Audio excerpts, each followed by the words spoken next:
You join me in prayer over our offering. God, we thank you for all the gifts that you give us in our lives. We thank you that you give us hope to know that a small church in a small state in just one country in a massive world can believe in you to multiply our gifts that we get today and the gifts of our time and our skills to bring your kingdom into the world. We ask for your wisdom, your grace, and help us to be forgivers. In your name we pray. Amen. Our scripture reading is in your bulletin. I've got my large print version here that I'll be reading from. This is from Mark, chapter 4. Once again, Jesus began to teach beside the sea. A huge crowd gathered, so he got into a boat and stationed himself on the sea, with all the crowd on the shore looking out to sea. He taught them lots of things in parables. This is how his teaching went. Listen, he said. Once upon a time there was a sower who went out sowing. As he was sowing, some seed fell beside the path, and the birds came and ate it up. Other seed fell on the rock, where it didn't have much soil. There's no depth to the ground, so it shot up at once, but when the sun came up, it was scorched and withered away, because it hadn't got any root. Other seed fell among thorns. The thorns grew up and choked it, and it didn't give any crop. And other seeds fell into good soil and gave a harvest, which grew up and increased and bore yield, in some cases 30-fold, in some 60-fold, and in some 100-fold. And he added, if you got ears, then listen. There's some other seed parables later in that chapter. This is what God's kingdom is like, said Jesus. Once upon a time, a man sowed seed on the ground. Every night he went to bed. Every day he got up, and the seed sprouted and grew without him knowing how it did. The ground produces crops by itself. First the stalk, then the ear, then the complete corn in the ear. But when the crop is ready, in goes the sickle at once, because the harvest has arrived. What shall we say God's kingdom is like, he said. What picture shall we give of it? It's like a grain of mustard seed. When it's sown on the ground, it's the smallest of the seeds of the earth. But when it's sown, it springs up and becomes the biggest of all shrubs. It grows large branches so that the birds of the air make their nest within its shade. He used to tell them a lot of parables like this, speaking the words as much as they were able to hear. He never spoke except using parables. He explained everything to his own disciples in private. Here.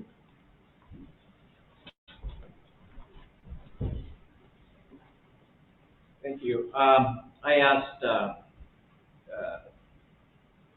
Gary, who is our technical person, to show a YouTube clip. But first I want to say, of all the parabolic symbols that Jesus uses to teach us about the kingdom of God, I think the parable of the seeds and farming and soil seem to be among his favorites. And here in Mark's Gospel, the seed parables were consolidated when this gospel was written into the 4th chapter. First, the parable of the scattering of the seeds and the kinds of soils. Then, second parable, the mystery of the seeds and how they germinate, or not knowing how they germinate.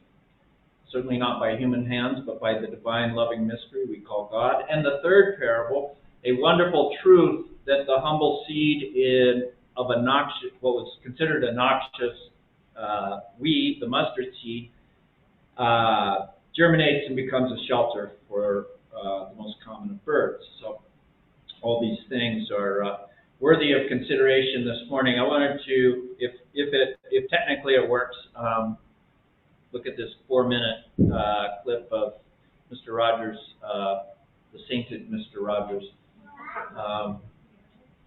that going to work? Gary? I bet it will. Oh, it's a beautiful night in this neighborhood.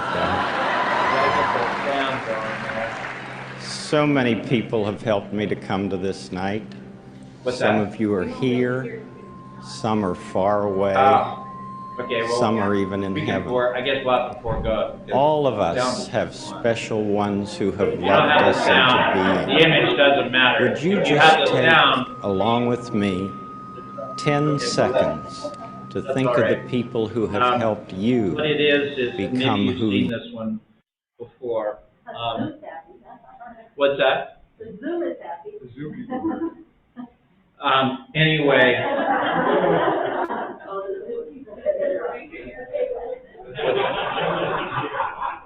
what's going on? They can hear it on Zoom.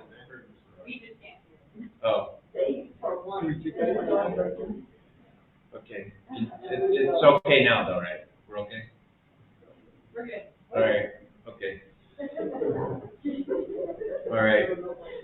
It was, what it was the clip of Mr. Rogers receiving a award for his work in television, and he asked people to take 10 seconds, just 10 seconds to think of someone who has shaped their life, made an impact on them. And it's really a profound 10 seconds, of course. And it relates to this topic this morning, the sermon of the seed, that we've all been planted, seeds have been planted in our lives by someone, multiple seeds, many seeds we don't even realize. And then he tells this story, similar to the story I told the kids about my cousin and my mom apologizing. He tells a story about where he goes. He's had a particularly hard day at his work, and he stops by to see his kids, or his grandkids, and they have a babysitter, and they're in the backyard, and they're having a big water fight. And he says he told them he didn't want to get wet, and he said the oldest one was sort of testing the boundaries and getting closer and closer to him, and he wasn't in a good mood, if you can imagine that. And he says, when the kid almost gets him wet with the water, he goes, "That's it, Alexander, you're done. Turn the water off." And he said, "You look so sad." He said, and I felt sad. And he said, when I got home, I realized I had walked into their play. I hadn't even been invited. And they were just having fun. So he called up his grandson and apologized. And the story is that the grandson said, "Oh, Grandpa, we all make mistakes." And well, it was a sweet moment for sure. So, Mr. Rogers himself, as I said, was a kind of seed planter. He'd go every day for 5 days a week for 20 years. He'd speak for a half hour directly to young listeners, planting seeds through the medium of the television set. Seeds planted when he'd tell you, you're just fine the way you are. There's no one else in the world like you. What you feel is what you feel, and that's okay, but it's what you do with what you feel that matters. We all fail sometimes. What's on the inside is more important than on the outside. All that stuff that you want to hear when you're a kid. And he'd addressed the seeds of wonder by asking, you ever wonder how crayons are made, or marbles, or ice cream sandwiches, or whatever? And then you go to the factory. And then, through simple puppets, we'd watch relatable and flawed puppet characters work out their neighborhood lives in the kingdom of make-believe. Now, I'm a almost 63-year-old man. I probably appreciate it. I didn't have this show when I was a kid, but of course our kids growing up watched the reruns, so I always appreciated it then. But without saying much about his faith, he was an ordained minister. He just spoke as if you were his beloved neighbor too. In many respects, we might say he was countercultural. He hated television for the way it was used, a medium for spectacle and superficiality. And when testifying to Congress for funding, he spoke of how children's programming could be so much more than clowns competing for laughs or adults condescending to children whom they cared nothing for except to sell sugary cereals. But of course, this morning I'm not here to talk about one exceptional life. I'm here to remind us about the exceptional lives we all have. All lives are exceptional. Each one of you, all of us, we are all seed planters, every moment of every day. This is what Jesus is trying to remind us of. Some days we know ourselves to be called as such, and we feel like we make a difference. But much of the time we forget to be intentional about this calling. And so this morning we lift up our calling as seed planters, and these 3 seed parables that we read from the Gospel of Mark can heighten and encourage us in that calling. And while I'm talking about sets of 3, as you knew from the children's or the intergenerational time, I'm also using the prophet of Micah, who reminded us of 3 kinds of seeds. Faithful people are called to plant seeds of justice, seeds of kindness, and seeds of humility. When we think of the first parable, Mark 4, 1-8, it's really as much about a parable of soil, I realize, as it is about seeds. It is the quality of the soil, that is, the environment that the seed falls in, that makes the difference. The parable suggests that the environment is critical. Does this perhaps ring true to you? As people of faith, we can't help, I don't think, but notice the environment and how it affects the thriving or the failure to thriving of the plant. So let's consider our times and the soils in which we operate.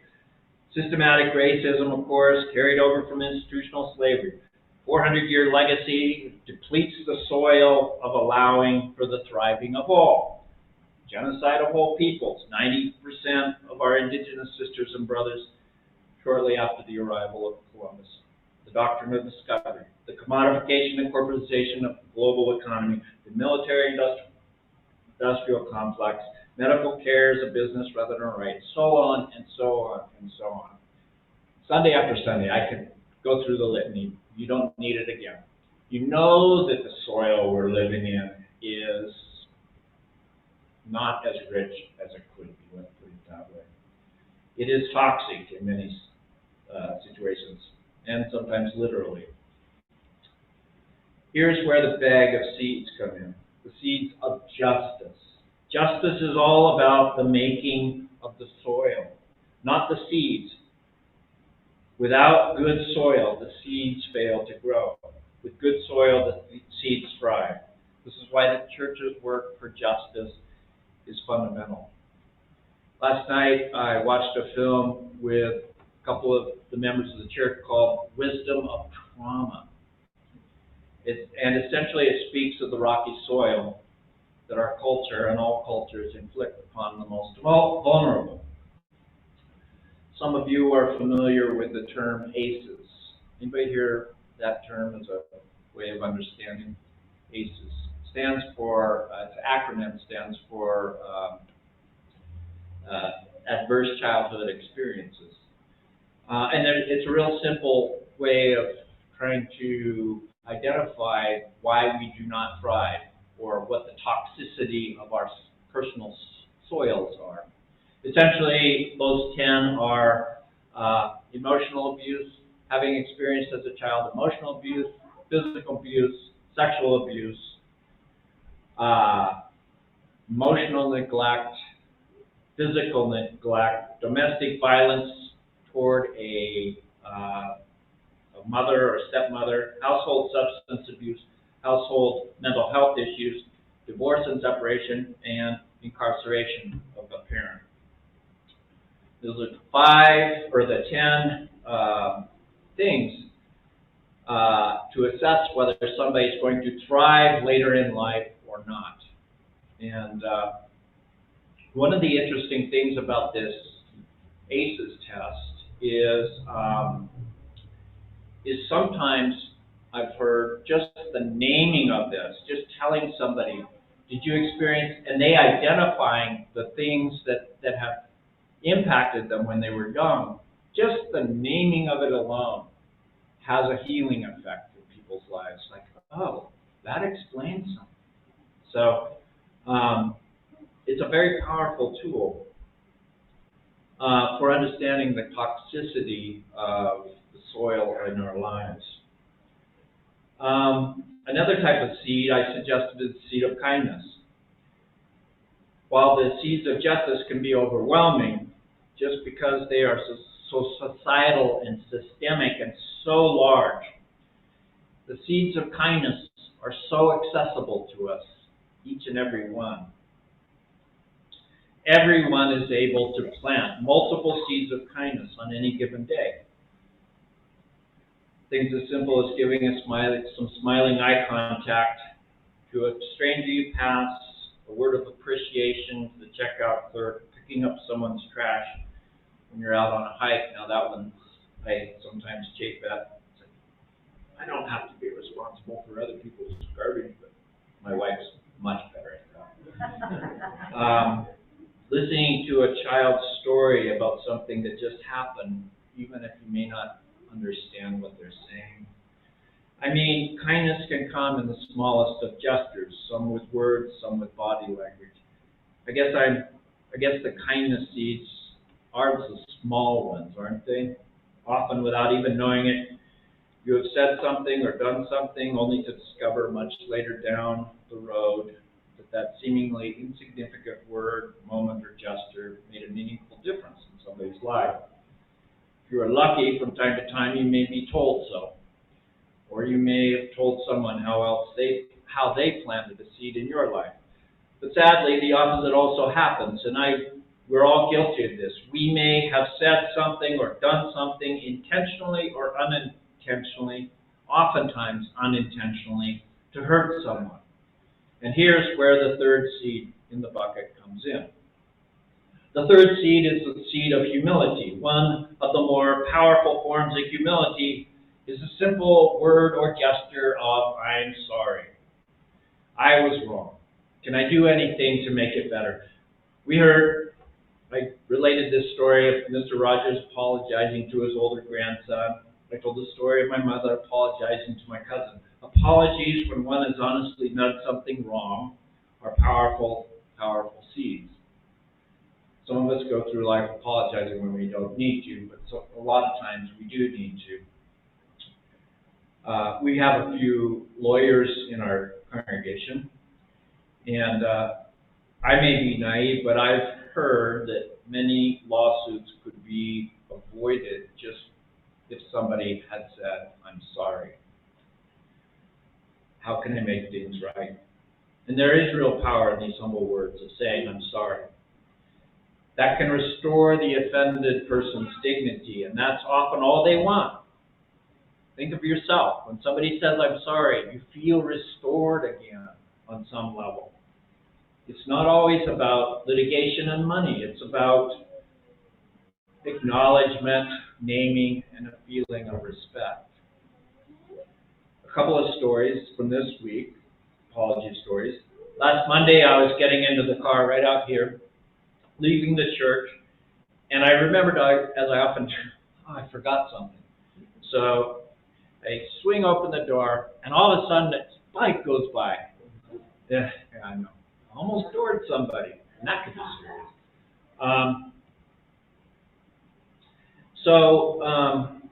I could have said nothing and just thought bad to myself, but instead I yelled at her. I yelled, I'm sorry. I could have hurt you. I didn't mean to. I wasn't looking. And she graciously responded, I wasn't paying attention either. No harm, no foul. And then later the same day, I've seen a lot of my apologies come as I'm getting in or out of my car. I pull into the parking lot, and usually when I'm pulling into parking lots, I try to be very, very centered. I don't want to be too close to anybody's car, but not, I want to be within my proper space. Well, this time I had gotten a little too close to the car, and I didn't realize it until I'd gotten out, but just as I was getting out, somebody else was getting into that car, that they had to sort of squeeze the door open to get in. And again, so I went back and readjusted my spacing, and I apologized to the person before they left. I said, I'm sorry for my poor parking, and said, it's all right, I made it. Again, grace meeting grace. Now, in both cases, had I not spoken my offense, relatively minor in terms of nobody was harmed, the upshot is that the offended person might have just felt angry or annoyed. But because of this seed of the humble apology, they felt better, I felt better, and in the future we might even both be more inclined to offer those seeds of humility to one another. The following parable in our gospel lesson is the second parable of the mystery of the seed of germination. It's a wonderful principle. The farmer scatters the seeds and then leaves the rest up to God. It doesn't matter whether she gets up in the middle of the night to check it or sleeps without worry. God grows the seed, not us. We may scatter the seed, the parable tells us, and we may water the seed, but we don't make it grow. That's God's business. How often do we do things with great expectations that our good work will be appreciated? How often do we make plans or try and fix things or become anxious because we aren't seeing the story or the narrative as we want it to unfold happen? But the narrative or the story belongs to God, not to us. The parable reminds us of my favorite word, and that is mystery, another word for God. We do not know how the narrative or story is going to unfold, and we don't control that. One of my friends, someone who has a great talent and great problems simultaneously, often says to me, everything happens for a reason. Some days I personally am not so sure. And the heck if I know what the reason is. Sometimes I doubt, but I am reminded that Paul says in Romans, everything works for the good of those who love the Lord. Now, mind you, taken out of context, this is an awful thing to say to somebody in the midst of their struggles, or even after their struggles have passed. But I have to say, and I say this quietly to myself, but somehow, some way, every experience, I believe, contains within itself a divine perspective that, when all is said and done, I have to trust in that. I have to trust in that mystery. Everything, indeed most things, are beyond our own power to control. But somehow, in the grand cosmic story, God, I believe, and I think the Bible affirms this, God's promises of redemption will not fail when all is said and done. But in the midst of it, I don't have a clue. Don't get me wrong. If our relationship with God is to be authentic, we are allowed to yell and to question God all we need to. We can be like Job and rail against God, but in the end, what choice do we have but to yield to what is in our lives? Suffering seems absurd, but when we walk humbly and compassionately with one another in our suffering, there be the presence of God. In the end, that is the one thing I know. The final parable, Mark 4:30-32, the mustard seed parable, is a promise. And the promise is this: the seemingly smallest deeds may someday become a sheltering bush. Or as the proverb in Ecclesiastes says, something similar, cast your bread upon the waters, and after many days you will find it again. Later, in a couple of verses later, it says, as you do not know the path of the wind or how the body is formed in the mother's womb, so you cannot understand the work of God, the maker of all things. Sow your seed in the morning, and at evening let not your hands be idle, for you do not know which will succeed, whether this or that, or whether both will do equally well. Admittedly, this parable about casting bread upon the waters if you're like me, it's kind of a funny metaphor. I mean, when I throw bread in the water, I think I'm just polluting the water, you know. But that's not, of course, I missed the point there. It's basically saying, give away that which is nurturing, which is the bread image. And it will come back as a blessing somehow. And this is also the point of the mustard seed parable. Plant, plant, plant. That's your work. That's our life's work. Don't worry about the end results. That belongs to God. So be faithful in your planting. Don't assume it's not important or your words and actions don't have great value. Trust that they are valued. Trust that God is working through you. For prayer too, say it, do it prayerfully. For prayer is also powerful. May our plantings be our prayer. And may our prayers be our planting. And I pray and hope that this is the good news from the gospel this morning.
Thank you, Becky and Gary. This is our time for community prayer. Because of It's a benediction. So, why don't we stand for this blessing here? So we end our service together. Let us go in peace as you walk with Christ along the path that is set before you. Sow good seeds along the way. Recognize and give thanks for the good seeds that have been sown in you. In a word, know that you are loved and go and return in kind. Let's go in peace. Oh, did I mess up? Wait.